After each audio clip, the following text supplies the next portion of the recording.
Hello विद्यार्थी मित्रों, तो केम छो मजामां। तो आज આપણે ધોરણ 10 વિષય ગણિત ચેપ્ટર નંબર 6 ત્રિકોણની વાત કરવાના છીએ, જેનો આજે લેક્ચર નંબર 12 છે। આજે આપણે માત્ર એક જ ઉદાહરણ ગણીશું, પણ મોસ્ટ આઈએમપી ઉદાહરણ છે, એટલે કે ઉદાહરણ નંબર 7, જે તમારું મોસ્ટ આઈએમપી ઉદાહરણ છે। પૂછવાના ચાન્સ વધારે છે, ઘણીવાર પૂછાઈ ગયું છે, એટલે તમારે આ ઉદાહરણ ખાસ કરવાનું છે। બે પ્રમેય અને આ ઉદાહરણ તમારે શરૂઆતમાં કરવાના છે, જ્યારે પણ તમે ચેપ્ટર કરો ત્યારે। બીજું તમારે સાબિતીના પ્રશ્નો છોડવા તો છોડી શકો છો, પણ આ તમારે ખાસ કરવાનું છે। તો ચલો આપણે ઉદાહરણની રકમ વાંચીએ અને એની ગણતરી કરીએ। આગળના લેક્ચરમાં આપણે ઉદાહરણ નંબર 8 ગણીશું। તો ઉદાહરણ 7માં આપણને શું આપેલું છે રકમમાં, કે 90 સેન્ટીમીટર ઊંચાઈવાળી એક છોકરી વીજળીના થાંભલાના તળિયેથી 1.2 મીટર પ્રતિ સેકન્ડના ઝડપથી દૂર જઈ રહી છે। જો વીજળીનો ગોળો જમીનના સમતલથી 3.6 મીટર ઊંચે હોય તો 4 સેકન્ડ પછી તેના પડછાયાની લંબાઈ શોધો। એટલે કોના પડછાયાની, એટલે કે 4 સેકન્ડ પછી આપણે છોકરીના પડછાયાની લંબાઈ શોધવાની જ છે। બુકમાં તમને આકૃતિ આપી જ છે, જ્યાં AB છે એ વીજળીનો થાંભલો છે, જ્યાં CD છે એ છોકરી છે, પણ ક્યારે 4 સેકન્ડ પછી અહીંયા પહોંચી છે, એટલે કે એનો પડછાયો એટલે કે આપણે DE શોધવાનું છે। સમજણ પડી ગઈ? તો જો આપણે ધાબળાની લંબાઈ કેટલી આપેલી છે, 3.6 સેન્ટીમીટર, એટલે કે 3.6 મીટર। તો આપણે ABની લંબાઈ 3.6 મીટર છે। પછી આપણે શું આપેલું છે કે છોકરીની લંબાઈ કેટલી છે, 90 સેન્ટીમીટર, તો એને આપણે મીટરમાં ફેરવીએ તો 0.9 મીટર થશે, કેમ કે 90 ભાગ્યા 100। હવે આપણે કે એને 4 સેકન્ડમાં કેટલું અંતર કાપ્યું છે BD, એ આપણે શોધી લઈએ। તો પહેલાં તો આપણે સિમ્પલી ચલો ગણતરી કરીએ અને પછી આપણે શોધી અને લખી દઈએ। ચલો આપણે લખીએ કે અહીંયા આપણે શું લખીશું, પહેલાં તો કે અહીં, જો આપણે લખી દઈએ કે અહીં AB વીજળીનો થાંભલો છે અને CD એ શું છે, છોકરી છે। એટલે કે સમજણ પડે કે આપણે કઈ કોઈ માપ લીધું છે અને કેમ લીધું છે। આગળ આપણે છોકરીની જે ઊંચાઈ છે એને આપણે મીટરમાં ફેરવીશું, એટલે કે છોકરીની ઊંચાઈ, તો કે આપણને કેટલી આપેલી છે અહીંયા 90 સેમી, એટલે કે છોકરીની ઊંચાઈ CD બરાબર 90 સેન્ટીમીટર। CD બરાબર 90 સેન્ટીમીટર, એટલે કે સેમી, એને મીટરમાં ફેરવીશું તો 90 ભાગ્યા 100, તો 0 0 ઉડી ગયા, 9 ભાગ્યા 10 તો 0.9 થશે, એટલે કે 0.9 મીટર। સમજણ પડી ગઈ? હવે જો આપણને શું આપેલું છે કે 4 સેકન્ડ પછી આપણે તેના પડછાયાની લંબાઈ શોધવાની છે। તો 4 સેકન્ડ પછી છોકરી અહીંયા B અંતરે હતી, B થી અને D અંતર કાપ્યું છે, અને 4 સેકન્ડમાં કેટલું અંતર કાપ્યું, એટલે કે આપણે BDનું માપ શોધવાનું છે। તો ચાલો આપણે શોધી લઈએ અહીંયા કે છોકરીએ કાપેલું અંતર। તો ચાલો આપણે શોધી લઈએ, છોકરીએ કાપેલું અંતર, એટલે કે 4 સેકન્ડમાં કાપેલું અંતર BD બરાબર શું થશે, એટલે કે અંતર બરાબર શું થશે, ઝડપ ગુણ્યા સમય। આ તમારી ફિઝિક્સમાં આવશે, ધોરણ 11-12માં આવશે, અને તમારે અત્યારે પણ આવતું જ હશે, ઝડપ ગુણ્યા સમય। આ સૂત્ર તમારે ખાસ ધ્યાન રાખવાનું છે, અંતર બરાબર ઝડપ ગુણ્યા સમય। ઝડપ આપણને કેટલી આપેલી છે, જુઓ 1.2 મીટર પ્રતિ સેકન્ડ આપણને ઝડપ આપેલી છે, અને સમય આપણને 4 સેકન્ડ આપેલો છે। તો ચલો બંનેનો આપણે ગુણાકાર કરીએ। ઝડપ બરાબર 1.2 મીટર પ્રતિ સેકન્ડ અને સમય આપણને કેટલો આપેલો છે, 4 સેકન્ડ। તો સેકન્ડ ઉડી ગયું, 1.2 ગુણ્યા 4, એટલે આપણે ડાયરેક્ટ પોઈન્ટ નીકળી દેવાનો છે। પહેલાં તો 12 ચોક 48, અને 48ની વચ્ચે આપણે પોઈન્ટ મૂકવાનો છે, એટલે કે 4.8 મીટર। આ આપણને મળ્યું, એને 4 મીટરમાં કાપેલું, એટલે કે 4 સેકન્ડમાં કાપેલું અંતર। આ આપણને મળ્યું BDનું માપ મળ્યું। સમજણ પડી ગઈ? તો આ આપણને મળ્યું 4.8 મીટર। સમજણ પડી ગઈ? આ આપણને 9 મીટર મળ્યું હતું। આપણે DE શોધવાનું છે। હવે આપણે DEનું માપ કેવી રીતે શોધીશું? તો પહેલાં તો અહીંયા જુઓ, આપણને જો આપણે બે સમરૂપ ત્રિકોણ લઈશું। કયા કયા ત્રિકોણ? તો કે જુઓ આપણે સમરૂપ ત્રિકોણ કયા લઈશું, તો કે જુઓ આજે આપણું ત્રિકોણ છે, ત્રિકોણ CDE એક લઈશું। આપણે પેલા રફરને રિમૂવ કરીએ, ચાલો આપણે રફરને અહીંયા રિમૂવ કરવાનો પ્રયત્ન કરીએ। જો આપણે અહીંયા, હવે જો આપણા જોડે અહીંયા બે ત્રિકોણ છે, કયા કયા? તો કે એક ત્રિકોણ છે આપણા જોડે ત્રિકોણ CD અને E, આ નાનો ત્રિકોણ, અને એક મોટો ત્રિકોણ છે ત્રિકોણ AB અને E। જો ત્રિકોણ ABEની અંદર જ ત્રિકોણ CDE આવે છે એટલે સમરૂપ ત્રિકોણ છે, છતાં પણ તમને ખબર ના પડે તો જો આપણે સાબિત કરીશું ખોખો શરતના આધારે. પહેલાં તો જુઓ, બંનેમાં એક કોમન ખૂણો છે. કયો કોમન ખૂણો છે? એટલે સામાન્ય ખૂણો જે E છે, જેને આપણે એક જ ખૂણો કહીએ છીએ કે E. જો આપણે અહીંયા ABE દોરીએ, ABE, તો અહીંયા A, B અને E આવું ત્રિકોણ બનશે. પછી એક નાનું ત્રિકોણ છે એની અંદર જ જે આપણું CDE છે, એટલે અહીંયા બંનેમાં E છે એ તો એક જ ખૂણો છે એટલે એ સરખો થશે. પછી અહીંયા જો જે આ થાંભલો છે, વીજળીનો થાંભલો, એ પણ 90ના ખૂણે છે કેમ કે શિરોલંબ સ્થિતિમાં હશે અને છોકરી પણ 90ના ખૂણે ઊભી હશે. એટલે કે જો જે આ ABEનું માપ છે, અહીંયા પણ 90નો ખૂણો હશે અને અહીંયા પણ 90નો ખૂણો, એ પણ બંને સમાન છે. એટલે કે બે ખૂણા સમાન છે એટલે કઈ શરત થઈ? ખોખું શરત થઈ. ખોખું શરતના આધારે આપણે કહી શકીએ કે બંને ત્રિકોણ સમરૂપ ત્રિકોણ છે અને હવે આપણે સમપ્રમાણતાના આધારે આપણને DEનું માપ મળી જશે. તો ચાલો આપણે શોધી લઈએ. હવે આપણે કહીએ, આગળ આપણે લખી દઈએ જે આપણું લખવાનું છે એ. તો ચાલો સિમ્પલી આપણે લખી દઈએ. અહીંયા હું તમને લખીને સમજાવું છું કે જો કયો ત્રિકોણ હતો? ત્રિકોણ CDE અને ત્રિકોણ ABEમાં શું બન્યું હતું? કયા કયા ખૂણા સમાન હતા?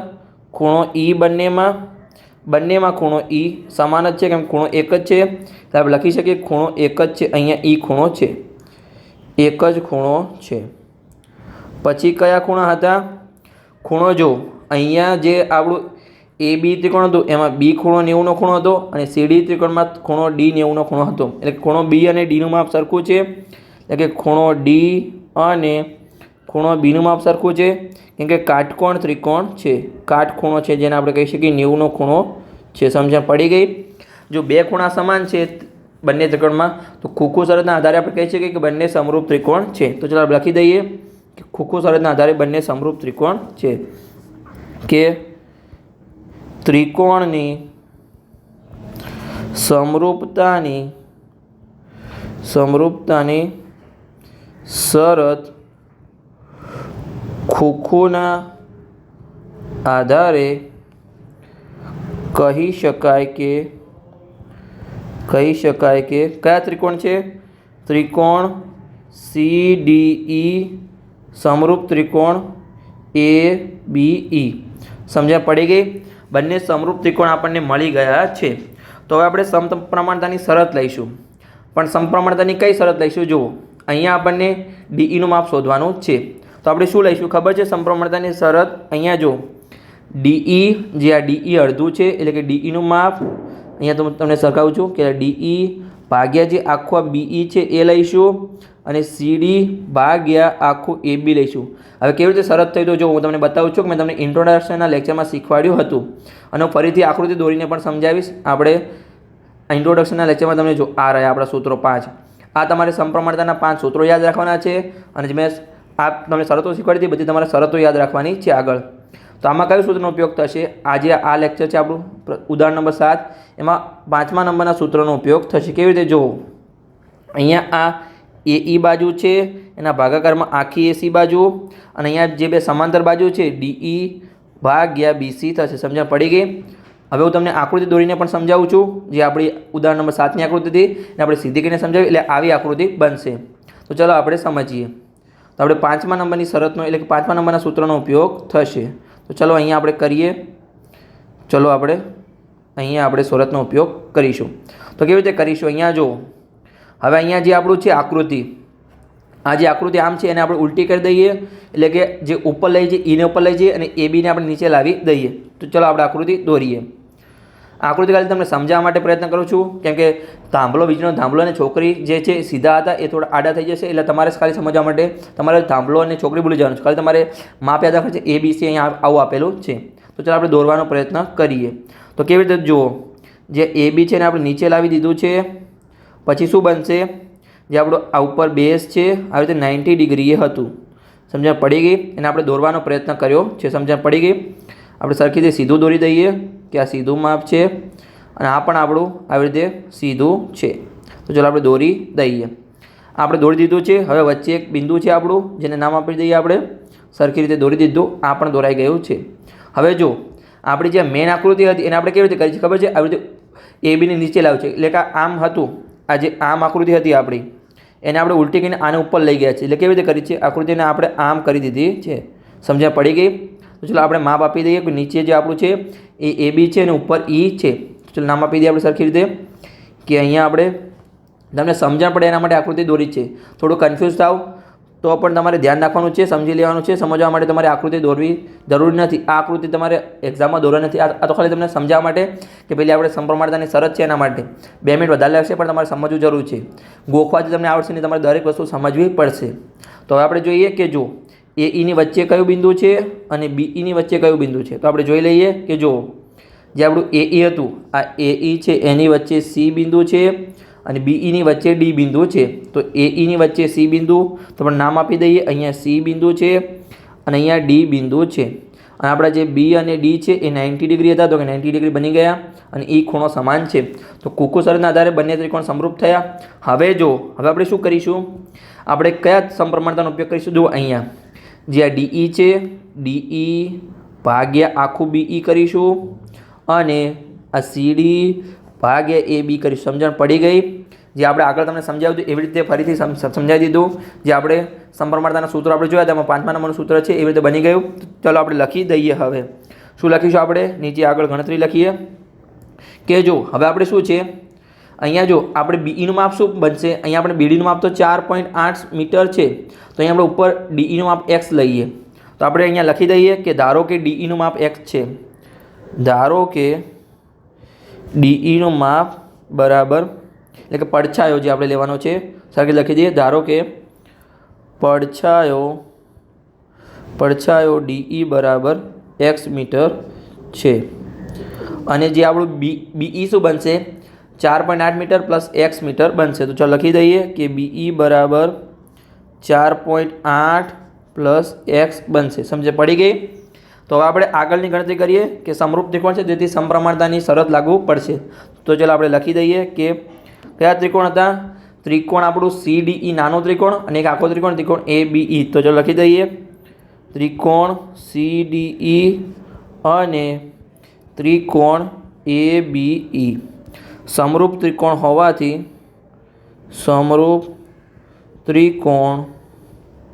હોવાથી આપણે સમપ્રમાણના સૂત્રોની આપણે શરત લાગુ કરીશું.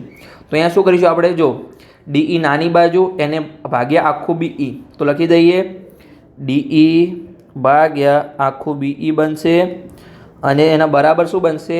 જે આ સીડી નાની બાજુ છે એને ભાગ્યા આખું એબી, બે સમાંતર બાજુ છે, સીડી ભાગ્યા એબી. તો અહીંયા સીડી ભાગ્યા એબી. હવે જે પણ આપણને માપ આપેલા એ માપ આપણે લખી દઈએ કિંમત. તો કે અહીંયા જો ડીઈ આપણે શું ધાર્યું હતું? x metre. બીઈ આપણે શું છે? 4.8 પ્લસ x. હવે સીડી અને એબીના માપ શું છે? જો આપણે હું તમને આગળની આકૃતિમાં બતાવું છું. તો કે જુઓ અહીંયા આપણે સીડીનું માપ કેટલું છે? તો કે 0.9 મીટર અને એબીનું માપ 3.6 મીટર છે. તો આપણે લખી દઈએ ઉપર કે સીડીનું માપ 0.9 મીટર બરાબર 0.9 મીટર અને અહીંયા 3.6 મીટર છે. સમજ પડી ગઈ? તો જુઓ હવે આપણે પોઈન્ટ નીકાળી દઈએ તો અહીંયા શું બનશે? 9 ભાગ્યા 36 બનશે. તો 9 ચોક 36 જ નીચે 4 આવશે. તો સિમ્પલી આપણે જો આ ઉડી જશે 0.9 મીટર ભાગ્યા 3.6 મીટર. સિમ્પલ નીચે 4 આવશે ને ઉપર 1 આવશે. હવે આ 4ને આપણે આ સાઈડ ગુણાકારમાં લઈ જઈએ અને આ 4.8 ગુણ્યા x ને આપણે પેલી સાઈડ લઈ જઈએ 1ના ગુણાકારમાં. તો ચલો આપણે ચોકડી ગુણાકાર કરીએ. તો હવે જો આ 4x ગુણ્યા 4 કેટલા થશે? 4x થશે અને અહીંયા શું થશે? 1 ગુણ્યા 4.8 પ્લસ 1 તો 4.8 પ્લસ x. હવે xને આપણે આગળ લાવીશું તો શું બનશે? 4x માઇનસ x બનશે બરાબર 4.8. તો અહીંયા જો હવે જગ્યા નથી તો આપણે સાઈડમાં ગણતરી કરીએ તો 4x માંથી 1x જશે તો શું બચશે? અહીંયા 3x બરાબર 4.8. હવે xને આપણે કરતા બનાવીએ તો x બરાબર 4.8 ભાગ્યા 3. તો હવે જો આપણે પોઈન્ટને પહેલાં તો ભૂલી જવાનું તમારે 48 ભાગ્યા 3 કરીશું તો શું મળશે આપણને? અહીંયા xની કિંમત મળશે 16. પણ આપણે અહીંયા એક પોઈન્ટ છે તો આપણે પોઈન્ટ મૂકી દઈશું. 1.6 મીટર આપણને મળ્યો. એનો છોકરીનો પડછાયો આપણને મળી ગયો સિમ્પલી 1.6 મીટર. તો અહીંયા આપણું ઉદાહરણ નંબર 7 સિમ્પલી પૂર્ણ થઈ ગયું. મોસ્ટ ટાઈમ બી પ્રશ્ન છે, તમારે સમજી અને સાબિત કરવાનું છે. સમજણ પડી ગઈ? પહેલાં તમારે જો જે સેન્ટીમીટર મીટર એ તમારે ખાસ ધ્યાન રાખવાનું છે.